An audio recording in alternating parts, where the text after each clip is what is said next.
അവരുടെ ഭവനങ്ങളും അവരുടെ കച്ചവട സ്ഥാപനങ്ങളും മുഴുവൻ എല്ലാം നഷ്ടപ്പെടുകയും ശൂന്യതയിലേക്ക് കണ്ണുനട്ടിരിക്കുകയും ചെയ്യുന്ന ഒരു വിഭാഗത്തിനാണ് സ്വർഗതുല്യമായ ഒരു പുതിയ ഭവനം 50 കുടുംബങ്ങൾക്ക് നൽകാൻ നാഷണൽ ലീഗിൻ്റെ സംസ്ഥാന കമ്മിറ്റിക്ക് സാധിച്ചിട്ടുള്ളത്.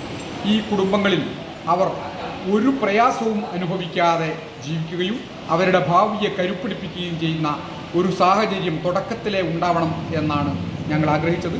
അതുകൊണ്ടാണ് നാഷണൽ ലീഗിൻ്റെ സംസ്ഥാന കമ്മിറ്റി ദുരിതാശ്വാസ ക്യാമ്പുകളിലേക്ക് ആളുകൾ താമസിക്കുന്നത് ഒഴിവാക്കണം എന്ന നിർദ്ദേശത്തിൻ്റെ അടിസ്ഥാനത്തിൽ സർക്കാരിന് മുന്നിൽ ആ നിർദ്ദേശം സമർപ്പിച്ചു. മാതൃകാപരമായി 50 കുടുംബങ്ങളെ ഫ്ലാറ്റുകളിൽ ഉടൻ മാറ്റി താമസിപ്പിക്കുകയും ചെയ്തു. ആ ആളുകൾ വളരെ സന്തുഷ്ടരാണ്. അവരെ താമസിപ്പിച്ചു എന്ന് മാത്രമല്ല, അവർക്ക് ഉപജീവന മാർഗം എന്ന നിലയിൽ ഒരു വർഷത്തേക്കുള്ള മുഴുവൻ ചെലവുകളും നാഷണൽ ലീഗിൻ്റെ സംസ്ഥാന കമ്മിറ്റിയാണ് നിർവഹിക്കുന്നത്. വലിയ സംഘാടന ശേഷിയും വലിയ സാമ്പത്തിക പിന്തുണയും അതുപോലെ തന്നെ വലിയ അധികാര പങ്കാളിത്തവും ഒന്നുമില്ലാതിരുന്നിട്ടും ഇഖ്ലാസ് മാത്രം കൈമുതലാക്കി, ആത്മാർത്ഥതയും സത്യസന്ധതയും മാത്രം കൈമുതലാക്കി ഒരു കൂട്ടം പ്രവർത്തകന്മാർ ഇതിനെ നയിച്ചു മുന്നോട്ട് പോകും. എത്രയാണ് നമ്മൾ കൊടുത്തത്? എത്രയാണ്? നമ്മൾ 14 കുടുംബങ്ങൾക്ക് വീട് കൊടുത്തു. ഒരു കുടുംബത്തിന് ഒരു മാസത്തേക്കുള്ള മിനിമം ചെലവ് 15,000 കണക്കാക്കി. ആ ഒരു കുടുംബത്തിന് ഒരു വർഷത്തേക്ക് 1,80,000 രൂപ ഈ നിലയിൽ നിങ്ങൾക്ക് മുമ്പിൽ കണ്ടു കഴിഞ്ഞു. നമുക്കൊന്നും ഞാൻ പോകും. ആ സംസ്ഥാന നേതൃത്വം കഴിഞ്ഞ സെക്രട്ടേറിയറ്റ് യോഗത്തിനെടുത്ത ചില തീരുമാനങ്ങൾ വിശദീകരിക്കണം എന്നതുകൊണ്ട് മാത്രമാണ് നിങ്ങളിൽ ഒരാളായ ഞാൻ എന്നേക്കാൾ ഒരു പടി മുകളിൽ നിൽക്കുന്ന ആദരണീയ ഒരു വളരെ വളരെ മുകളിൽ നിൽക്കുന്ന ആദരണീയനായ ബഹുമാന്യനായ ആ നിലയിൽ ഉള്ള ഒരു നേതൃത്വമാണ് നമുക്ക്. ആ കുടുംബങ്ങൾ നഷ്ടപ്പെടുകയും പോയി അനാഥരായി 10,000 ആളുകൾ. ആ ആളുകൾക്ക് മുഴുവൻ വീട് ഇല്ലാത്തവർക്ക് വീട്, തൊഴിലില്ലാത്തവർക്ക് തൊഴിൽ എന്ന് പറഞ്ഞുകൊണ്ടാണ് മുസ്ലിം ലീഗ് പ്രചാരണം നടത്തുന്നത്. അതിന് ഫണ്ട് വേണം. എല്ലാ സ്ഥലത്തുനിന്നും വിളിച്ചു. പള്ളി മേറാബുകളിൽ നിന്നും ഇമാമുമാർ ഭയന്ന് പറഞ്ഞുകൊണ്ടാണ് കോടികൾ കിട്ടി. ആ കോടി ജനറൽ സെക്രട്ടറി അതിന്റെ പാർട്ടി നേതൃത്വത്തോട് ചോദിച്ചു, എന്ത് ചെയ്തു ആ പണം? ചോദിച്ചതിനത്തിന് കടലോര മേഖലയെ ആ സുനാമിക്ക് വേണ്ടി മുഖ്യമന്ത്രിയുടെ ദുരിതാശ്വാസ നിധിയിലേക്ക് ഫണ്ട് കൊടുക്കണമെന്ന് മുഖ്യമന്ത്രി പറഞ്ഞു. ഞങ്ങൾ ദുരിതാശ്വാസ നിധിയിലേക്ക് കൊടുക്കുന്നതല്ല, ഞങ്ങൾ തന്നെ ചെയ്യും എന്ന് ലീഗ് പറഞ്ഞു. അന്ന് മുഖ്യമന്ത്രി UDF ആണ്. അത് മനസ്സിലാക്കണം. UDFന്റെ മുഖ്യമന്ത്രിയാണ് ഉണ്ടായിരുന്നത്. അതിലേക്ക് പോലും കൊടുക്കാതെ അവർ സ്വയമേവ പിരിച്ചെടുത്തു. ആ സ്വയമേവ പിരിച്ചെടുത്ത ഫണ്ട് എന്തു ചെയ്തു എന്ന് ഇതേ KT ജലീൽ പരസ്യമായും മാധ്യമങ്ങളിലൂടെയും ചോദിച്ചു. അതിന് മറുപടി ഉണ്ടായില്ല. കേരളത്തിലെ സുനാമി ദുരിതാശ്വാസ ഫണ്ടിലേക്ക് പണം കൊടുത്ത പ്രസ്ഥാനങ്ങളുടെ പേര് പറയാമോ? അതിൽ മുസ്ലിം ലീഗ് ഉണ്ടായിരുന്നില്ല. ഒരു യുവജന സംഘടനയുടെ പേരല്ല. അപ്പോ ആ പണം കൂടി വന്നാൽ ഇത് എത്ര ഉണ്ടാവും? സാധാരണക്കാർ ലീഗിന് കൊടുക്കുന്നതിനൊരു അതിരുണ്ടല്ലോ. യൂണിറ്റുകൾ കൊടുക്കുന്നതും അതും തമ്മിൽ വലിയ വ്യത്യാസമുണ്ട്. യൂണിറ്റുകൾ വയനാട് പറഞ്ഞു. ഇപ്പോ ലീഗിന്റെ ഫണ്ടിലേക്ക് ആപ്പിലൂടെ 30 കോടി രൂപ വന്നിരിക്കുന്നു. യൂണിറ്റുകൾ തിരിച്ചെടുത്ത പണം ഏത് അക്കൗണ്ടിലാണ് വരിക എന്ന് അവർ ഇതുവരെ പറഞ്ഞിട്ടില്ല. KMCCയുടെ പണം ഏത് അക്കൗണ്ടിലേക്കാണ് വരിക എന്ന് ഇതുവരെ പറഞ്ഞിട്ടില്ല. ഈ 30 കോടിയും കൊടുത്തിരിക്കുന്നത് പൊതുസമൂഹമാണ്, ലീഗിന്റെ യൂണിറ്റുകളല്ല, മണ്ഡലം കമ്മിറ്റികളോ പഞ്ചായത്ത് കമ്മിറ്റികളോ അല്ല. ഇത് തെളിയിക്കാൻ വേണ്ടി കയറി ഇറങ്ങിക്കൊണ്ടിരിക്കുന്നു. ആ മരിച്ച പെൺകുട്ടിയുടെ കുടുംബങ്ങളും പീഡനത്തിനെതിരായ കുടുംബാംഗങ്ങളും ഉൾപ്പെടെ പത്രസമ്മേളനം നടത്തി പറഞ്ഞു, ഞങ്ങൾക്ക് വേണ്ടി പിരിവ് നടന്നിട്ടുണ്ട് കേരളത്തിൽ, ഒരു പൈസയും ഞങ്ങൾക്ക് കിട്ടിയിട്ടില്ല. അല്ലേ? സംസ്ഥാന ജനസഭ നമ്മുടെ പ്രിയങ്കരനായ PK ഷാഹുൽ അമീദായിരുന്നു പ്രസിഡന്റ്. അദ്ദേഹം ലീഗിലേക്ക് പോയി. ആ നാഷണൽ യൂത്ത് ലീഗ് ഫണ്ട് കൊടുത്തത് മുസ്ലിം ലീഗ് കൊടുത്തില്ല. അവസാനിച്ചില്ല. തത്വ ഫണ്ട് നമ്മൾ അറിയും, ഉന്നാവ ഫണ്ട് നമ്മൾ അറിയും. 2 യൂത്ത് ലീഗിന്റെ നേതാക്കന്മാർ കോടതി കയറി ഇറങ്ങി. എന്താ കാര്യം? തത്വയും ഉന്നാവയും പറഞ്ഞുകൊണ്ട് കേരളത്തിലാകമാനം അവർ പിരിവ് നടത്തി. ഈ ഫണ്ട് എന്ത് ചെയ്തു എന്ന് ഒരാൾ കോടതിയിൽ ചോദ്യം ചെയ്തപ്പോ അവർ സിംഗപ്പൂരിലുണ്ട്, മലേഷ്യയിലുണ്ട്, എല്ലാ സ്ഥലത്തും ഉണ്ട്, ജർമ്മനിയിലുണ്ട് എന്ന് പറഞ്ഞുകൊണ്ടിരുന്ന അവർ വാർത്തയുണ്ട്. അപ്പൊ അവിടെയൊക്കെ വൻ സമ്പന്നരുണ്ട്. അത് മുസ്ലിം ലീഗുമായി അസോസിയേറ്റ് ചെയ്യുന്നവരാണ്. അവരുടെ കോടികൾ എത്രയായിരിക്കുമെന്ന് നമുക്ക് സങ്കല്പിക്കാൻ കഴിയുന്നില്ല. ഒരു സർക്കാർ ആവശ്യമില്ല, ഒരു സാംസ്കാരിക സംഘടന ആവശ്യമില്ല, മുഖ്യമന്ത്രിയുടെ ഒരു ദുരിതാശ്വാസ നിധി ആവശ്യമില്ല, സത്യസന്ധമായി ചെയ്യണമെന്ന് മാത്രം. നാഷണൽ ലീഗ് ഒരു മാസത്തേക്ക് ഒരു കുടുംബത്തിന് 15,000 രൂപയാണ്, അത് നിങ്ങൾ തരണം എന്ന് നിങ്ങൾക്ക് ഒരു കാസർകോട്ടെ ഒരു ഇടത്തരക്കാരനോട് പറഞ്ഞു. ഒരു കൊല്ലത്തേക്ക് ഒരു കുടുംബം ഈ യോഗം ഔപചാരികമായി ഉദ്ഘാടനം ചെയ്തതായി അറിയിച്ചു. ഞാൻ എന്നെ മോശക്കാരനാക്കരുത്, അവസാനമാക്കി ഇതിനെ മാറ്റാനുള്ള ഉത്തരവാദിത്വം ഇന്നു മുതൽ നിങ്ങൾ ഏറ്റെടുക്കുമെന്ന് ഞാൻ വിചാരിച്ചു. ദീർഘമായൊന്നും സംസാരിക്കുന്നില്ല. 1-2 കാര്യങ്ങൾ സംസ്ഥാന കമ്മിറ്റിയുടെ നിർദ്ദേശങ്ങൾ. നവംബർ മാസം 3-ാം തീയതി അവിടെ വലിയ സമ്മേളനം നടക്കുകയാണ്. കവരത്തി എന്തിനാ അത്ര വൈകിച്ച്? കേരളത്തിൽ നേതാക്കൾ ചെല്ലാനാണ്. കേരളത്തിൽ നേതാക്കൾ പോകണമെങ്കിൽ ആദ്യം PCC എടുക്കണം, പിന്നെ ലക്ഷദ്വീപിന്റെ പെർമിഷൻ എടുക്കണം. ഈ ഫോർമാലിറ്റീസ് എല്ലാം കഴിഞ്ഞതിന് ശേഷമേ നമുക്ക് 500-7,000 വോട്ട് കിട്ടുന്ന ആളുകളാണ് അവിടെ നിന്ന് ജയിച്ച് പാർലമെന്റിലേക്ക് പോകാനുള്ളത് എന്നതുകൂടി നിങ്ങൾ ഓർക്കണം. 6,000 മുതൽ 7,000 വരെ വോട്ട് കിട്ടുന്ന ആളുകളാണ് പാർലമെന്റിലേക്ക് പോകുന്നത്. അത്രേ അവിടെ ജനസംഖ്യയുള്ളൂ. ആ അത്രമാത്രം ജനസംഖ്യയുള്ള ഇടത്താണ് വലിയൊരു പ്രസ്ഥാനമായി നമ്മൾ മാറാൻ പോകുന്നത് എന്നതുകൂടി നമുക്ക് മുമ്പിൽ ഉണ്ടാവണം എന്ന് സൂചിപ്പിക്കാനാണ് ഞാനിതെല്ലാം പറഞ്ഞത്.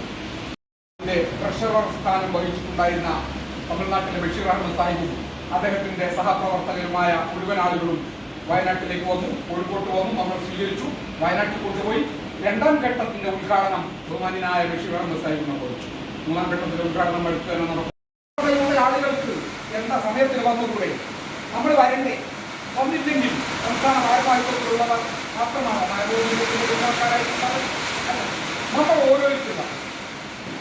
അതോടുകൂടി വയനാട്ടിൽ ഈ സത്യം തിരിച്ചറിഞ്ഞ മുഴുവൻ ആളുകളും നമ്മൾ പോകുന്നത്. വയനാട്ടിൽ മാത്രമല്ല, ഉരുൾപൊട്ടൽ ഉണ്ടായത് വയനാട്ടിലാണ്, വയനാട് കേരളത്തിലാണ്. കേരളത്തിനും പുറത്താണ് ലക്ഷദ്വീപ്.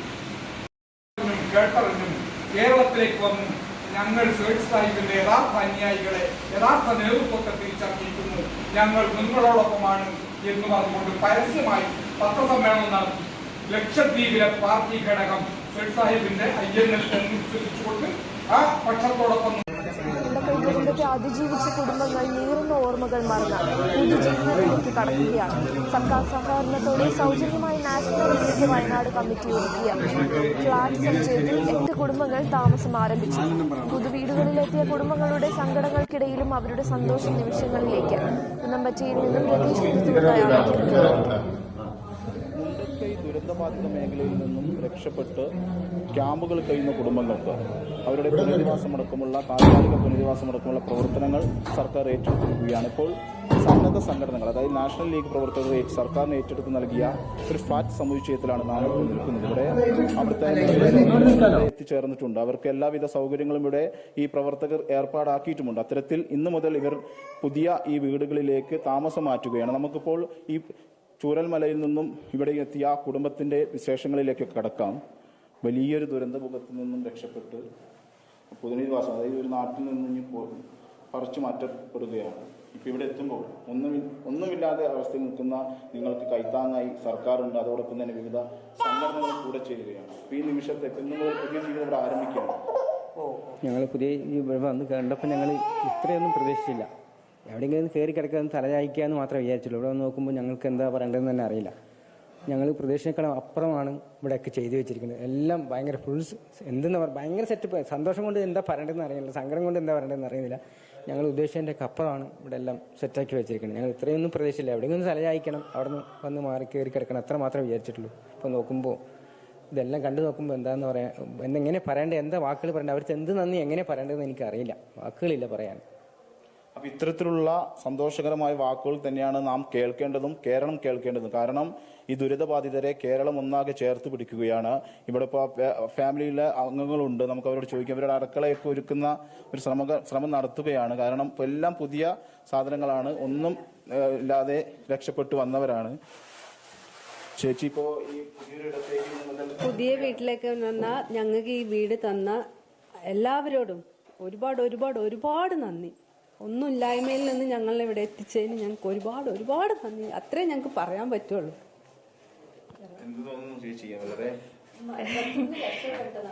ഞങ്ങൾ ഭയങ്കര റിസ്ക് എന്നാണ് ഇങ്ങോട്ടേക്ക് വന്നത്. അപ്പോൾ ഇനി വീടോ ഒന്നും ഇല്ലാന്ന് പറയുമ്പോൾ തന്നെ ചിന്തിക്കാൻ പോലും പറ്റൂല. അപ്പോൾ ഇപ്പം ഇത് കിട്ടിയതിൽ വളരെയധികം സന്തോഷമായിട്ട് തോന്നുന്നു.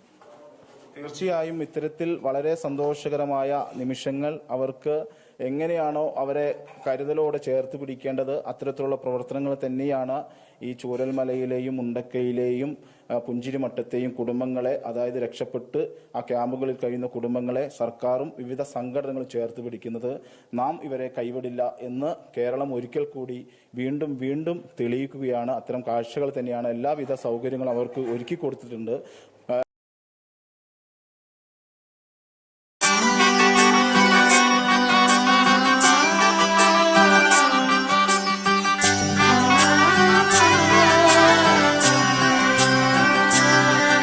ഇവളണിയും പൊന്നല്ലേ കനവുണരും ദിനമല്ലേ മുഞ്ചത്തി പെണ്ണിൻ നിൻ മനം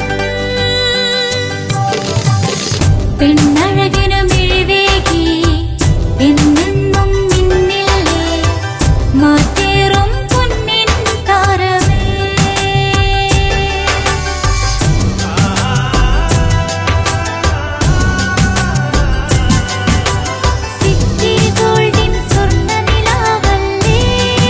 City Gold, Gold and Diamonds, Kerala and Karnataka, the glow of purity.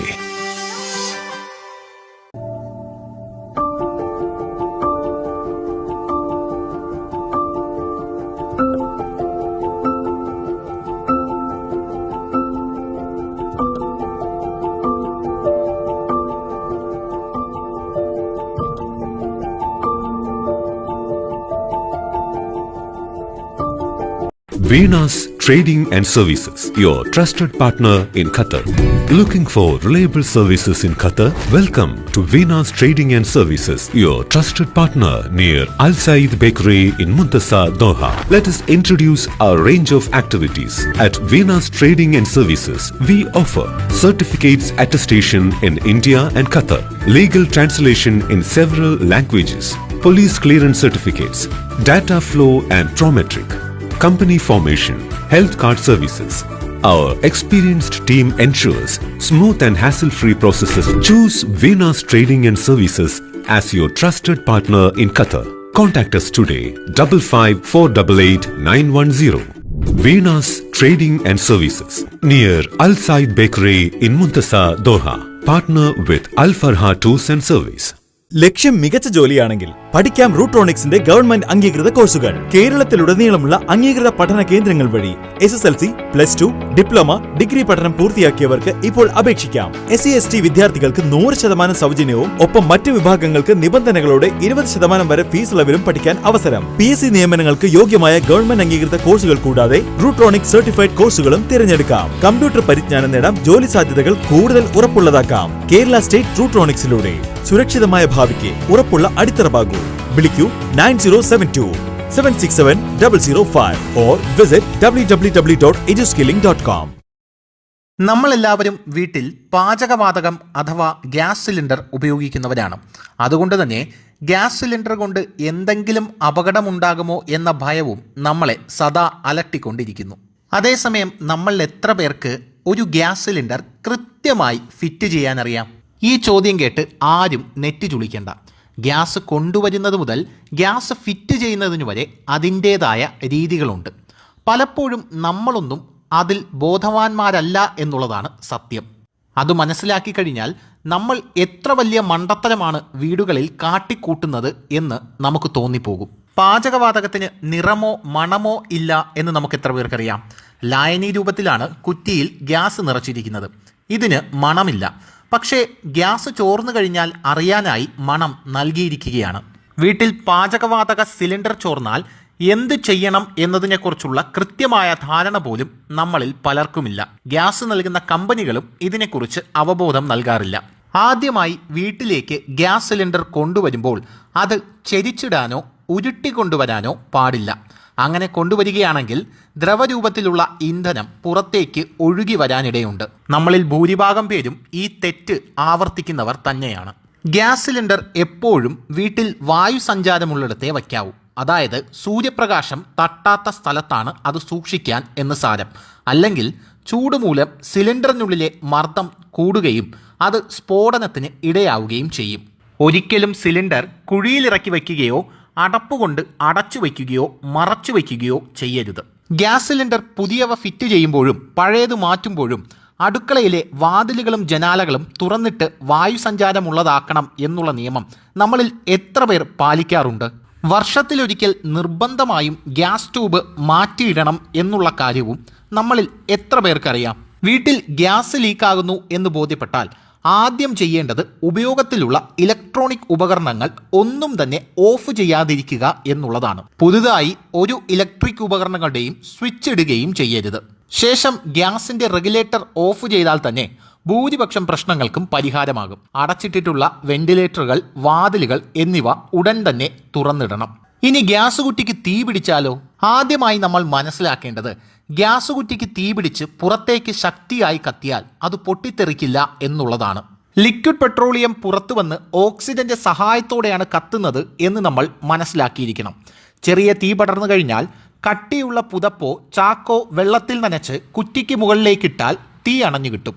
ഇങ്ങനെ ചെയ്ത് സിലിണ്ടർ തണുപ്പിച്ചതിന് ശേഷം ഗ്യാസ് ഒരിക്കലും വലിച്ചിഴച്ച് പുറത്തേക്ക് കൊണ്ടുപോകരുത്. ഉയർത്തി മാത്രമേ പുറത്തേക്ക് കൊണ്ടുപോകാവൂ. ഗ്യാസ് അടുപ്പുകൾ പുറത്തു വയ്ക്കുകയും അവിടെ നിന്ന് പൈപ്പ് വഴി കണക്ഷൻ അടുപ്പിലേക്ക് നൽകുകയും ചെയ്യുകയാണ് ഏറ്റവും സുരക്ഷിതമായ മുൻകരുതൽ എന്ന് പറയുന്നത്. ഇങ്ങനെ ചെയ്താൽ ഗ്യാസ് ലീക്ക് ഉണ്ടായാൽ തന്നെ പുറത്തുപോയി റെഗുലേറ്റർ ഓഫ് ചെയ്താൽ പ്രശ്നങ്ങൾക്കുള്ള പരിഹാരമാകും. അപ്പോൾ ഈ വീഡിയോ നിങ്ങൾക്ക് ഇഷ്ടപ്പെട്ടെങ്കിൽ ഒരു കുഞ്ഞു ലൈക്കും ഒരു കുഞ്ഞു ഷെയറും ഒരു കുഞ്ഞു കമൻറ്റും തരണമെന്ന് കമ്മിറ്റിയുടെ പേരിൽ വിനീതമായി അഭ്യർത്ഥിക്കുന്നു.